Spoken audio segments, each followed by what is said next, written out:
basically is to run through a few things. Some of them are relatively basic, but I would say lots of these are things that I even came to having been writing on magazines for years, and you go, oh yeah, that's not possessive, it's not. So there's no shame in not knowing all the stuff that's in here. Lots of it you will already know and go, you don't need to put that in a quiz for me.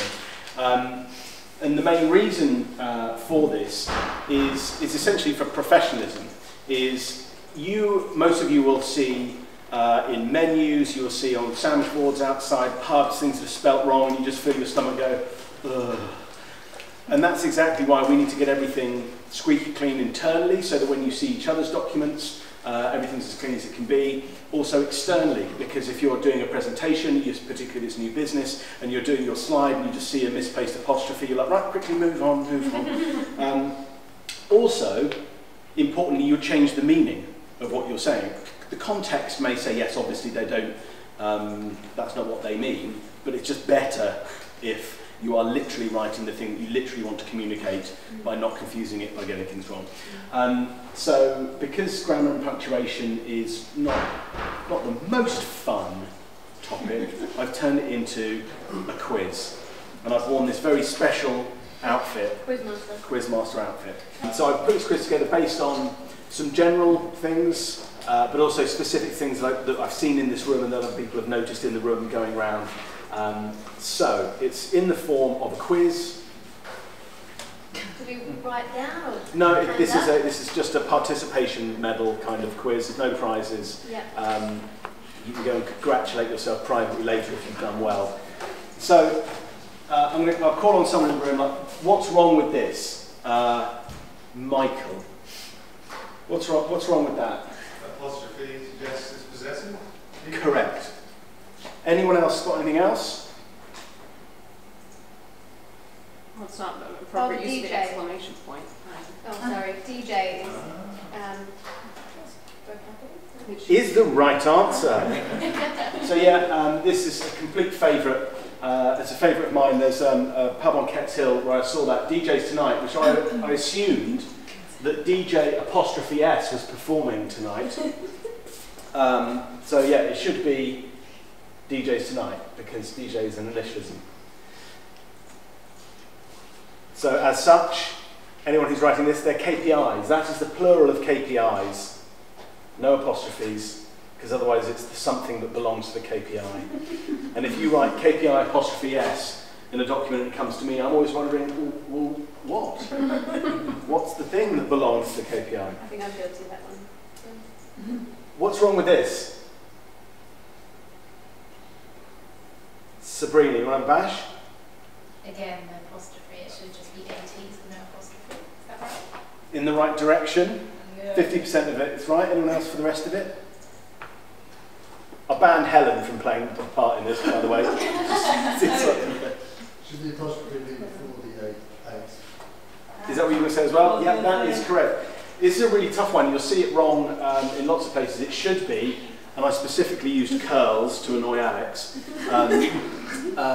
Basically, because it's ellipses, it's short for 1980s, and so the ellipsis goes that way, the apostrophe goes that way because you're cutting out, like when you write don't, it goes there, and it's plural and not possessive. So that's how to write 80s. It kind of looks kind of odd, and it feels even odder to type as you start to do that correctly for the first time. If you are, what's the difference between these two statements?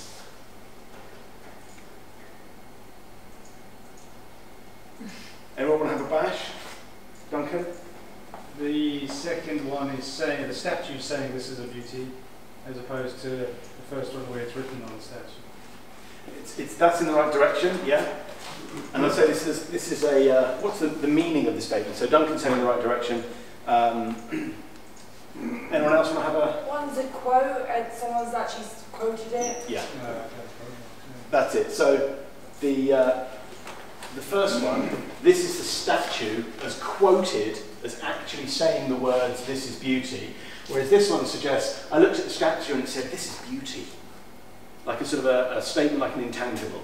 This is where inverted commas can get quite tricksy because they can mean a bunch of different things, and we'll go through some of the other ones. But Americans as well, Amanda, do you find this well, I don't know if you were taught this in school, if I'm reading American books, I often find that quotes are written in inverted commas rather than quotes. So I'll cover that more often a bit in a moment. This is related to that. What's the difference between these two statements? In the second one, she is being quoted. Right? She described herself as, that's her words, a machine. Or would you put those in double quotes? So if that's it. So if she was saying, I'm a machine, you would put it in a quote if you're literally reporting. This is the difference between figurative and literal. So this one, the woman is described herself as a machine. She's literally a robot. Whereas in this one, she's describing herself as a machine. So figuratively, she's a machine. She's like a machine, but not actually a machine. And so you put the inverted commas in there to let your audience know that you're being ironic or figurative. So I think the example, I don't know if you have this in terms of how further does it. Sometimes I see clicks in inverted commas. Yep. So like clicks being figuratively, but I don't know why sometimes they aren't. You know what I mean? Shouldn't be. Yeah. Sometimes, you know, you want irony. So you might describe your house as a period home, somehow implying that it's not a period home. That's sort of what you're doing is you're saying it's not literally what I'm saying. You're carving out this bit of meaning to mean something outside of what you're literally saying. So yeah, clicks should always just be clicks. Unless you're talking about clicks, which is somehow not really the clicks. It's something else, like maybe you pay for some clicks. That's alright, I was just going to say, how would it work if you didn't actually have a period home, but you made it look like a period home? Yeah. So in that sense, you would say, my period home. Exactly. Lovely. Yeah, my boyfriend. Meaning, not really your boyfriend. Okay, yeah, there you go. What's wrong with this?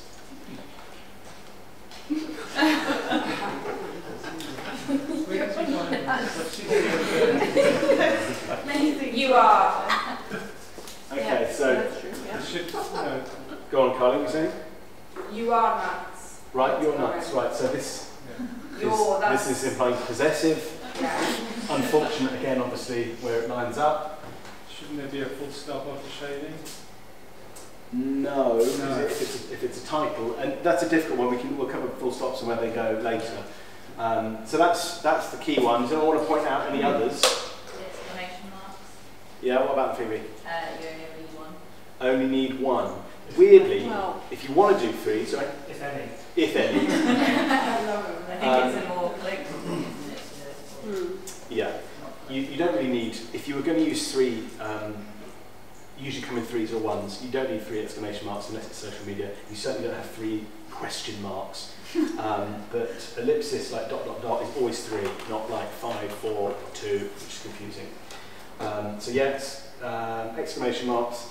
And the final one, air conditioned, is a compound adjective in this, i.e. that these two words belong together because they mean one thing. Air conditioned is an adjective. What is the room? It's blue, it's yellow, it's full, it's air conditioned. I'll go into that in a bit more detail. That's something I learned really relatively recently, and it's still quite a challenge to decide whether something is a compound adjective or not. Oh, it's so fun. She becomes. Sorry? Becomes, not become.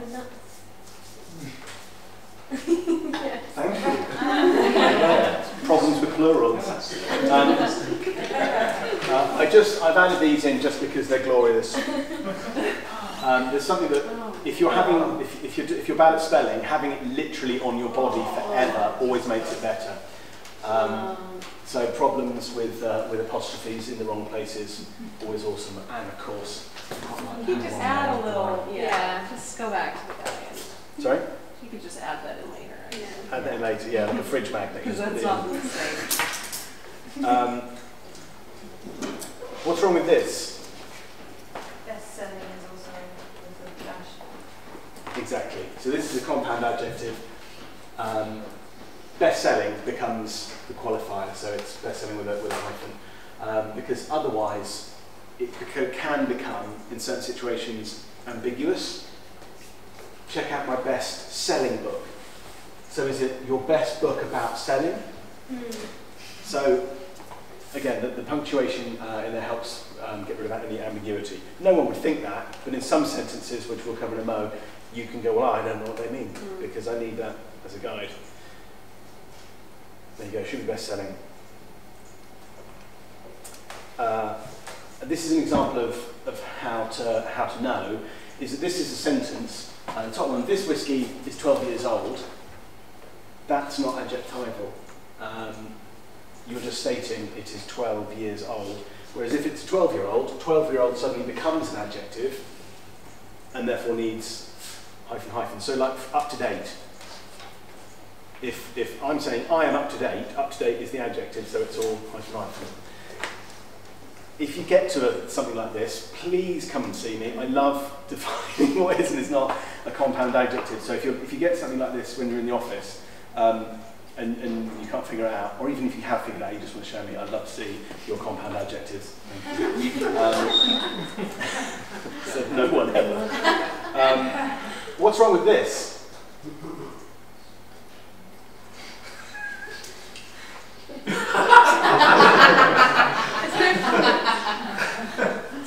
So this is an interesting one, and the issues with this are, as you say, cases that there are no commas.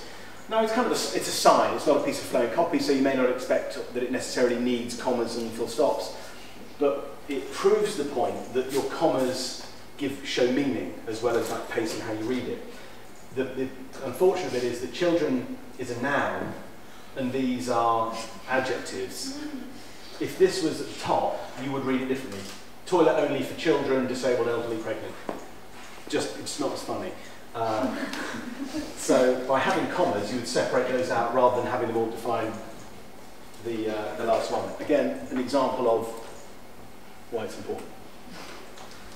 This is a classic. Many of you maybe have read this book. Sort of perfectly describes the ambiguity of eats, shoots and leaves. Currently, this is not this. If you get rid of that, oh, hang on, it's unnecessary. But yes, you can see the ambiguity within that. Again, this one just showing you that you need commas.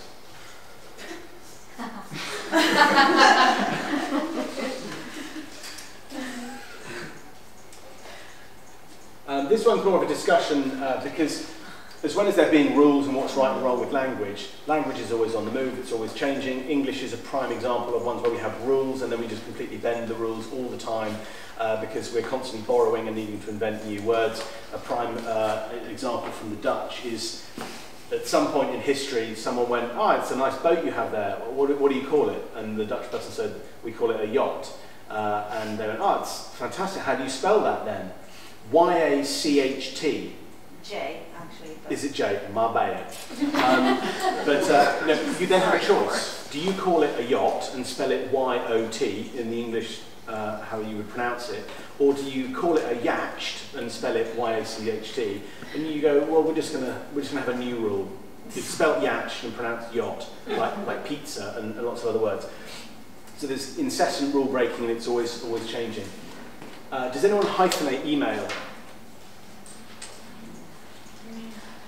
Does anyone hyphenate e-commerce? Well, e-commerce, I do different things. E-commerce, I do different things too, yeah. You what, sorry? E-commerce, I do like small E, big C. Yeah, I do that. That's it. And this is all. It's all because you're trying to communicate the pronunciation, so it's not e-commerce.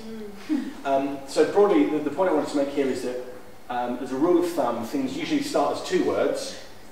Electronic mail, then you'll hyphenate it, and then it would become one word.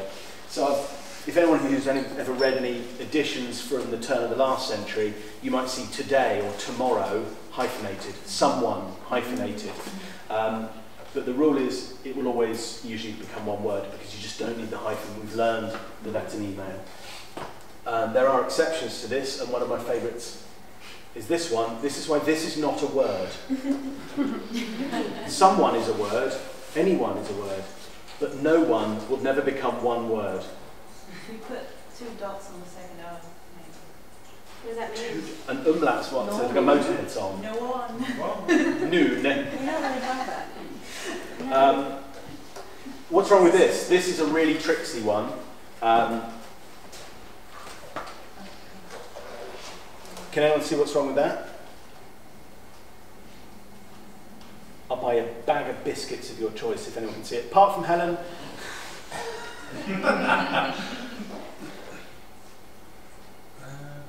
Would you The comma after at the gate? No. would you replace the thingies with the brackets? I'll tackle that's an interesting point. I'll do that in a sec to raise that. But The little left would be hyphenated. this is I only put this in because one of our clients that Lou was working with flagged this, so I thought I'd include it. There's a difference between an N dash and an M dash. Honestly, I don't know which way around they are, but that's a dash and that's a hyphen. And what your computer will do, if you're typing, it will put in a hyphen, and then if you continue to write, so you write a space, hyphen, space and a word, it will auto-correct it to this. But what happens in the mix of writing is sometimes it doesn't do that, and you get this. So that is a pair of hyphens trying to do the job of a dash. What's the difference between these sentences?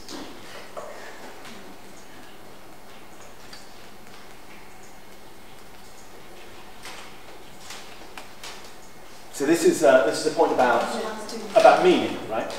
Is that all of those essentially say the same thing, but they also, by using emphasis, italics, you're able to communicate a context.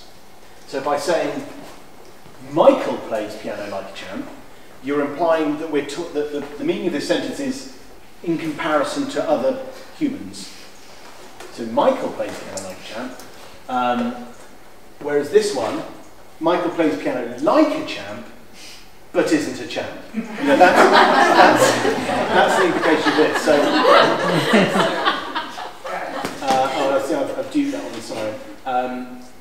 Michael plays piano like a champ, but guitar like a chump. You know, so it's all about the implication and you get to introduce new meaning. Whereas if you none of it was in italics, you said Michael plays piano like a champ. That's a ring fence. We know that little unit of meaning, but by using emphasis and italics, you can imply other things. So you've got to be really careful how you use italics. I really like italics because you can introduce that meaning or irony as well. So in summary, to all of those, as a takeaway, apostrophes are for possessive and ellipses, and they're not for plurals. I know sometimes, particularly when it's capitals, like KPI, to have a small s on the end feels odd, but it's fine. Quotes are things people say, and so you use quote marks for quotes. And inverted commas, that's your single quotes, means non-literal or figurative or an ironic usage. Your is yours, your is your.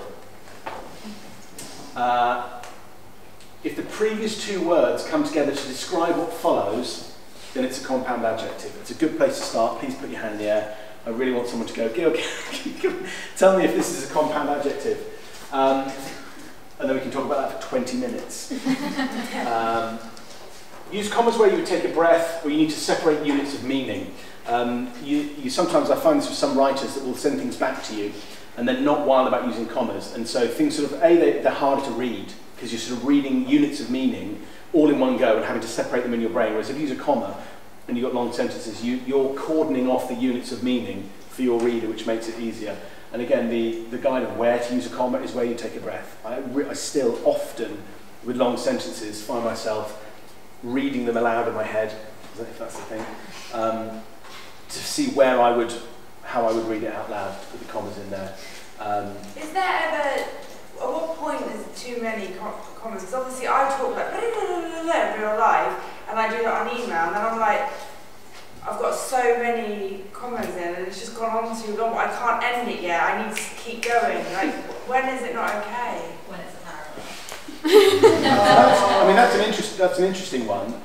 In that you might say, well, there's no limit, because you know, like when you're 6 years old and you've got to write like what you did this weekend, and then I did this, and then we went to the park, and then I saw a seal, and then we got lost in the sand. That's how I talk. Yeah. Yeah. So the answer is, you know, just as many as you like. The main problem would be you need some full stops.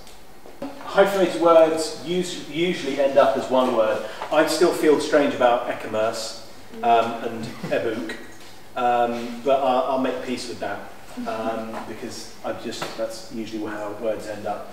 Only if you get other strange words will the hyphen remain, or will it always remain two words like no one. Hyphen short joins words, dash long joins spaces. I hope you're well is not a question. Italics carry meaning, so use them carefully, but they're a great tool to add meaning.